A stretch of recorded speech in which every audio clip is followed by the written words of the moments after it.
Hello everyone, welcome to today's episode of iGaming Daily.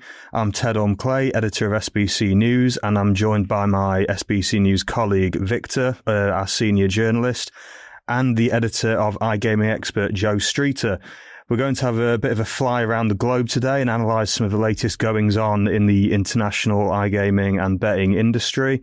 On today's episode of the podcast, of course, sponsored by Optimove, the number one CRM marketing solution for the iGaming market. So good to be in the studio again with you guys for the second day in a row. Before we get into the topics, it's been quite sunny weather, hasn't it? Have you been out and about and enjoying yourselves, or you've been in watching the sport, playing video games and that? What are you guys up to? Joe, fire off with you first, mate. Yeah, well, the sun's shining, but Ted, that doesn't stop me staying in the house, drawing the curtains and playing video games. And I've been playing this game, Wukong. It's about Chinese mythology. I'm an RPG with a monkey samurai. It's a lot of fun. I would highly recommend. How about you? Have you been? You've got the legs out again today. Consecutive days with the legs out. Have you been enjoying the sun? Well, I mean, me and Victor both have the legs out today. Both, it's shorts weather, mate. Like, it's time to get into it. No, I actually did a bit of gardening over the weekend. I'm not gonna lie, I helped my mate out with a bit of gardening. Like, what more could you want out of a weekend? And then had a nice, tidy lawn to then go and have a few beers on in the sun. It's a shame we didn't have a chance to have a daiquiri or anything classy like that, just a couple of cold Heinekens. But, maybe there'll be some opportunities for that later on in the summer. Other alcoholic beverages are available, of course. Yeah, we should stress that, of course. Victor, how about you, mate? How you been getting on? I've been all right, mate. Unlike you guys who sounded very busy over the last day, I haven't left my seat since yesterday. I've been waiting for today's podcast coming straight from on the back of the last one. So I'm again looking forward to speaking on topic. We have a lot to cover, so I'd suggest we just go straight into it. Victor's just a podcasting machine. I was going to say, he's here to podcast. That's what he does. Can't fault your dedication to the game here, Victor. Fair enough, mate. Thank you. As director Victor has said, let's get straight into it. Right, so we'll start close to home. We'll start in Europe, specifically Denmark.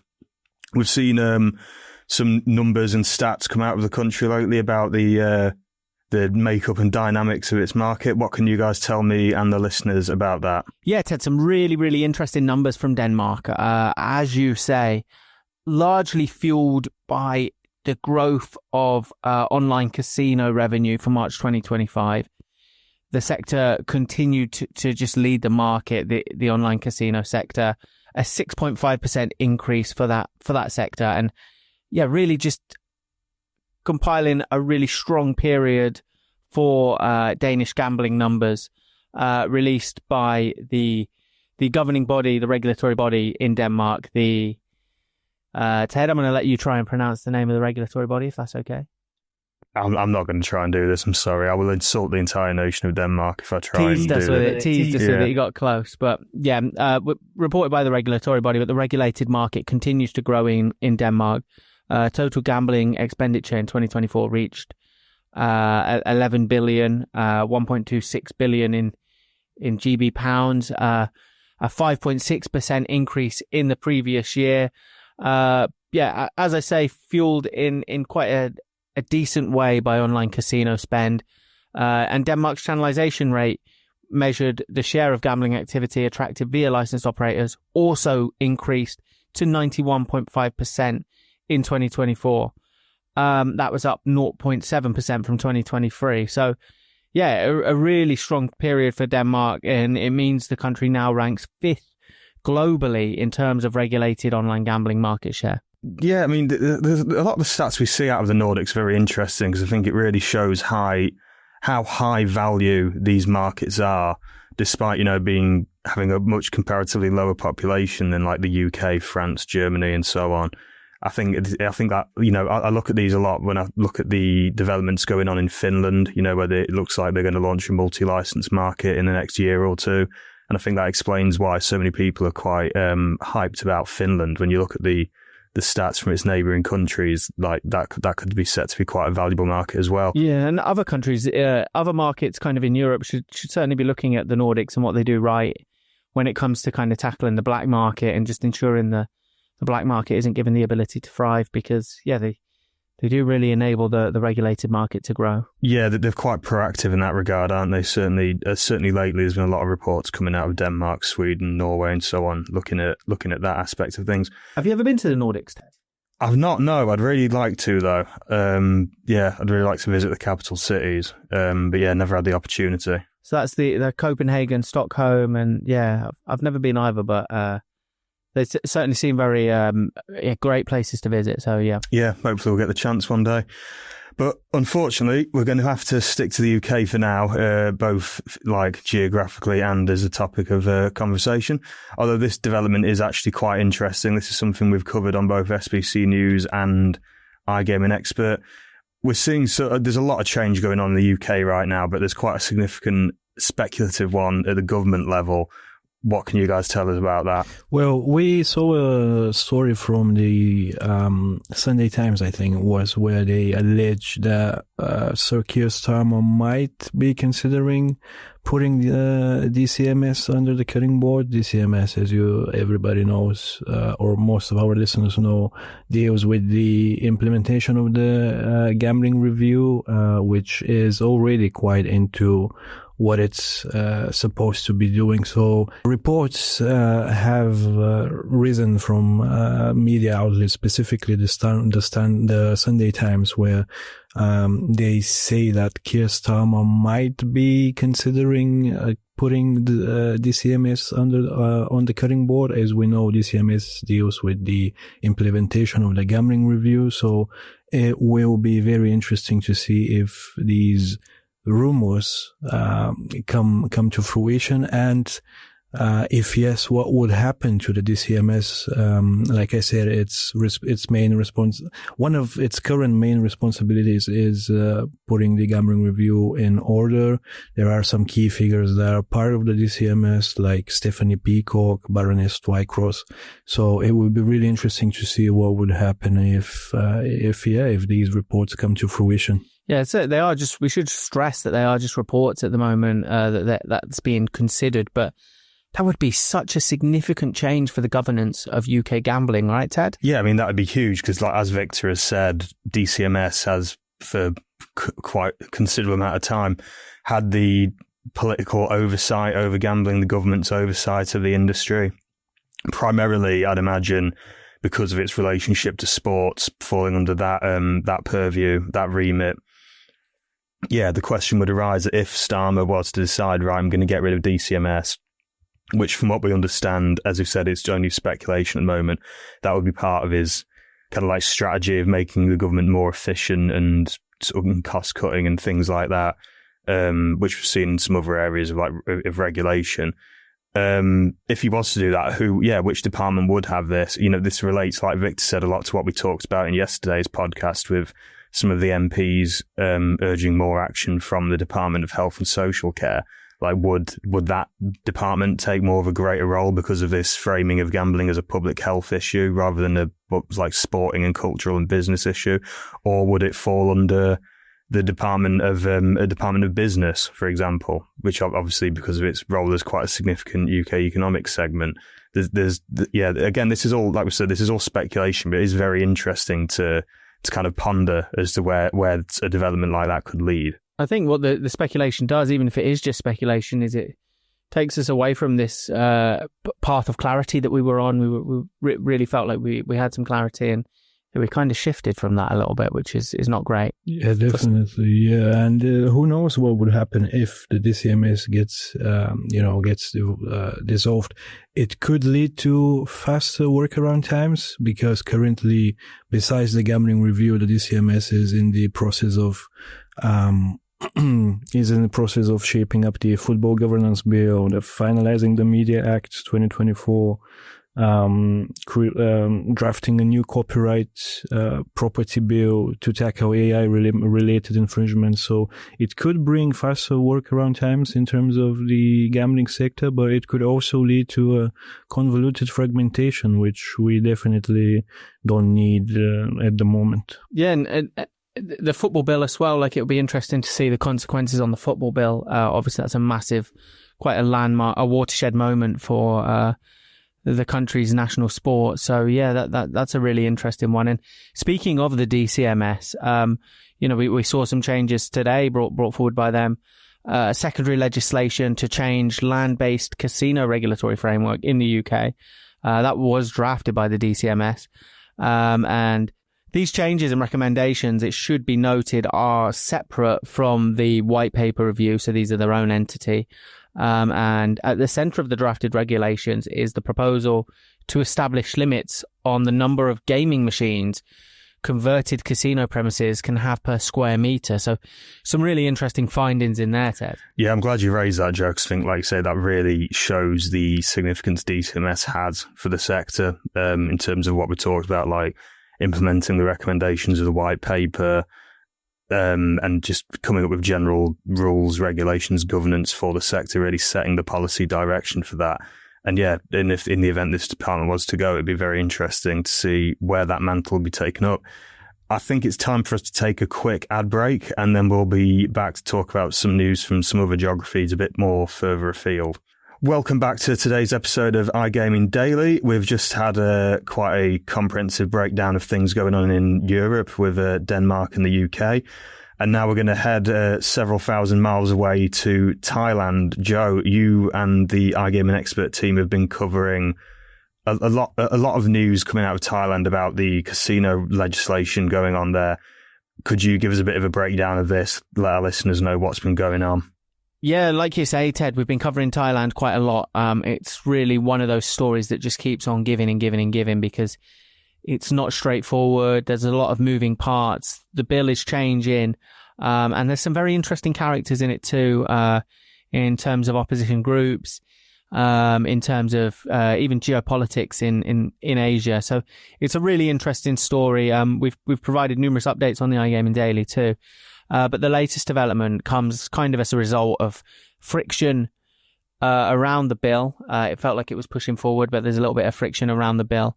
And we have now seen the Thailand Senate Special Committee establish 2 new subcommittees, and scrutinization of the entertainment and casino bill is set to intensify. They're really going about this with as much due diligence as possible. They're undertaking a 180-day study of the Thai government's plans to implement an entertainment complex bill. And it's important we call it that, because I think it's just 10% of the floor space of these venues is going to be allowed for gambling. They are being billed as real tourist hotspots for entertainment, not just casinos. So really interesting there. But yeah, we see what happens there. It was reported by the Bangkok Post, and the first subcommittee has been told to examine possible adverse effects of the entertainment complex and casino project, specifically looking at society, legal proceedings, the environment, urban planning, and things like that. So they're really going into the mires on making sure that this bill is right. And they might have looked at what happened in the Philippines with pogos too. Obviously very different, but some of the bad actors that they drew, they will be doing their utmost to ensure that the casino bill doesn't lead to those type of things. It's been really interesting to watch and read about some. Like, we've not covered this much in SBC News. This has definitely been more of your guys' angle over on iGaming Expert. It's been really interesting to read a lot of the coverage you've put out about this, because there's so many different dynamics at play. You know, you'd think that Thailand as a country, it's got a huge tourism, entertainment and hospitality industry anyway. You'd think that casinos and gaming would fit quite well into that. And obviously there's clearly a lot of stakeholders in Thailand who believe that it will. But then, yeah, they're also looking at, like you say, the potential societal impacts, kind of similar to a lot of the conversations we've been having over in Europe and then in the US and so on in recent years as well. And then, like you say, there's the wider dynamic of like of some of the problems that Southeast Asian countries have had regarding the gaming industry and some of the more illicit elements, of it, of like the black market stuff. There's just so much at play with this Thailand and of course, Ted, you've got to look at China as well, and specifically Macau. A really interesting one. We know President Xi Jinping raised concerns to the Prime Minister of Thailand, Shinawatra, that caught a few people off guard around the legalization of the casino bill and its impact. And yeah, obviously they have Macau, that's very much the Asian capital of gambling. So yeah, an interesting dynamic. I'll let you fill in the gaps, but an interesting dynamic there between those two nations and those two leaders that kind of adds to this story quite a bit. Yeah, like I say, a huge amount of stuff going on, loads of different dynamics to it. I'd encourage all of our listeners to keep an eye on iGaming Expert and some of the great coverage they've been putting out around that. And Ted, at risk of sounding not very well travelled, I've never been to Asia either. Have you ever been to Asia? I've been to China before, yeah. I went to Beijing, Tianjin, and saw the Great Wall and everything. This would have been like 9 years ago now, I think, was when I was a student. But yeah, amazing place.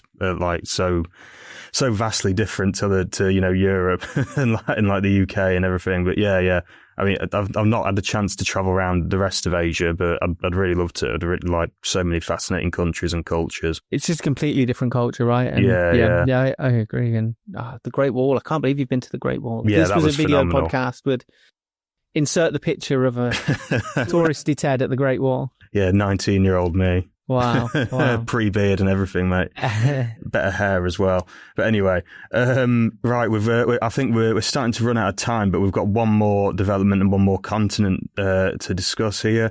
We're going to take things over to Africa. Victor, I'm bringing this to you. You've written something quite interesting this week on SBC News about Botswana. Can you give our listeners a breakdown of this? Sure. Botswana seems like it's emerging as the next big African gambling market. This was actually our tagline in the newsletter as well. We've seen new companies set shop in the country. Most recently, 10 new licenses were handed out. One of them being for global gambling conglomerate Betway. And we managed to reach out to the Gambling Commission CEO, and he was kind enough to respond to us. And he highlighted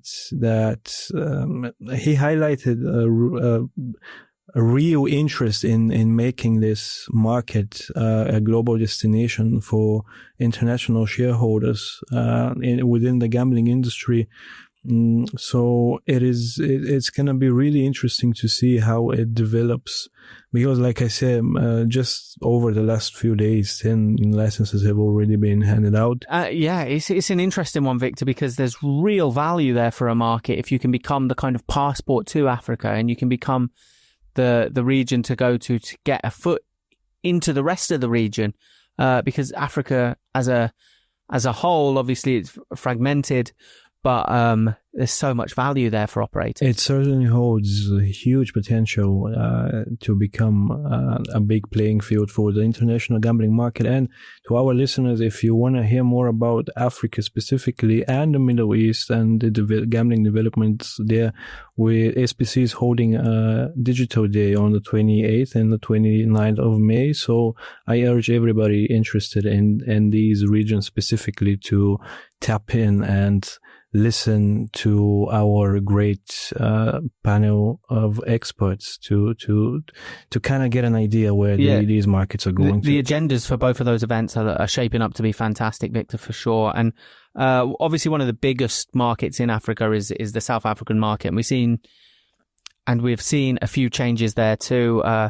Just with the introduction of a National Gambling Policy Council, they're really taking a strengthened approach to ensuring that adverts aren't aimed at minors and are on the right platforms to showcase to the audience they would be. And Ted, I'm going to take the quick opportunity to tell you that I have actually been to Africa. I went to Egypt one time to see the pyramids, and I can confirm it did seem like they were built by aliens, so yeah. I think we are running out of time. I think concluding that pyramids were built by aliens is a fantastic way to round this off. Victor, Joe, thanks so much for joining me today to talk about, all these different global dynamics and sharing our different global insights. I'd encourage everyone to keep an eye on SBC News and iGaming Expert and, of course, iGaming Daily to find out more about these developments as they happen. Thanks very much, everyone.